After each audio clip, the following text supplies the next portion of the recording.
Shalom, salam sejahtera bagi kita semua. Kami menyapa seluruh jemaat dan pendengar tayangan ini dimanapun berada. Seri perenungan minggu ini akan diambil dari 2 Timotius 4 ayat 1-5. Mari kita baca bersama. Mengingat bahwa Kristus Yesus akan datang kembali dan memerintah sebagai Raja, lalu Dia akan mengadili semua orang, baik orang yang mati maupun orang yang masih hidup. Maka di hadapan Allah dan Kristus Yesus saya memberi perintah ini kepadamu. Beritakanlah firman Allah selalu, baik ketika jemaat yang kamu layani mau mendengar ataupun tidak mau mendengar, dengan bersabar terhadap berbagai kelemahan mereka, mendidik mereka berdasarkan firman-Nya. Tunjukkanlah kesalahan mereka, tegur dan kuatkanlah hati mereka. Karena waktunya akan datang di mana orang tidak lagi mau mendengar ajaran yang benar. Sebaliknya mereka akan mencari kesana kemari untuk mendapatkan guru-guru yang akan mengajar mereka tentang hal-hal yang enak didengar, yaitu sesuai dengan keinginan hati mereka saja. Jadi mereka tidak mau lagi mendengarkan ajaran yang berdasarkan cerita dongeng atau cerita omong kosong. Tetapi hendaklah kamu menahan dirimu setiap waktu.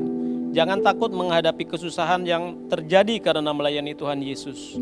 Lakukanlah tugasmu sebagai pemberita kabar baik. Lengkapilah seluruh tugasmu sebagai seorang hamba Tuhan.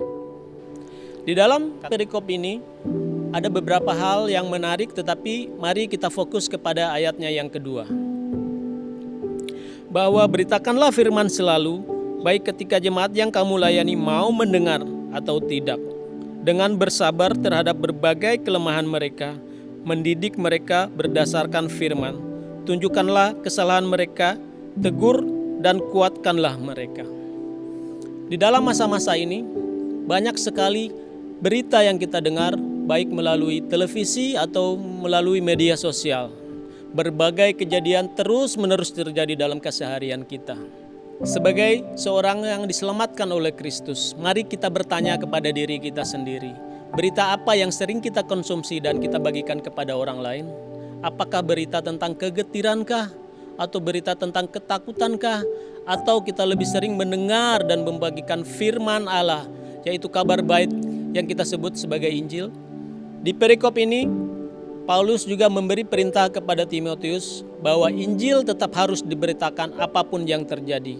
Mau orang itu mendengar ataupun orang itu tidak mendengar, tetapi caranya seperti apa? Bersabarlah terhadap kelemahan mereka. Mendidik berdasarkan firman. Tunjukkanlah kesalahan mereka, tegur dan kuatkanlah mereka.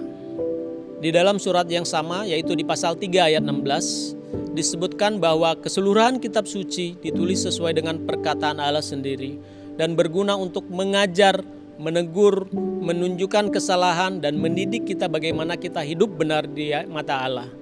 Tetapi Paulus melengkapi dengan perkataan, dengan bersabar terhadap kelemahan mereka. Didiklah sesuai firman, tunjukkanlah kesalahan dan kuatkanlah. Yang harus kita ingat yaitu kasih harus menjadi dasar kita untuk melakukan teguran dan didikan kita. Tanpa kasih, maka kita hanya menyorotkan firman Tuhan untuk menghakimi orang lain. Apakah kita mengaplikasikan kasih dalam kehidupan kita sehari-hari dalam masa-masa ini? Ataukah kita hanya sibuk mengajar dan mendidik orang tanpa kasih yang akhirnya hanya berujung dalam pemuasan diri kita, merasa lebih benar daripada orang lain? COVID-19 mungkin disebut sebagai pandemik yang mampu memutarbalikkan semua lini kehidupan, bahkan disebut-sebut sebagai tragedi terbesar abad modern. Tetapi harus kita ingat bahwa kehidupan tanpa kasih Kristus adalah tragedi terbesar sepanjang peradaban zaman. Oleh karena itu, Allah yang karena begitu besar kasih-Nya kepada kita merelakan hidupnya supaya kita yang harusnya mati karena dosa beroleh hidup yang kekal. Dan kita yang sudah dikasihi dan diselamatkan melalui kasih karunia-Nya yang meluap-luap di dalam kita menjadi perpanjangan tangan kasih-Nya untuk memberitakan kabar baik yang sudah kita terima. Mari kita berdoa. Tuhan, kami mengucap syukur ya Tuhan untuk kebaikan-Mu dalam kehidupan kami ya Tuhan. Kami mengucap syukur ya Tuhan untuk kasih-Mu ya Tuhan. Kami mengucap syukur ya Tuhan untuk pengajaran-Mu ya Tuhan. Ajar kami ya Tuhan untuk membagikan kasih-Mu kepada orang lain dan layarkan kami sebagai alat-Mu Tuhan. Terima kasih, hanya di dalam anak-Mu Yesus Kristus kami berdoa. Haleluya, amin. Selamat berkomsel Bapak-Bapak, Ibu-Ibu. Tuhan Yesus memberkati. Sampai jumpa di seri Devotion minggu depan.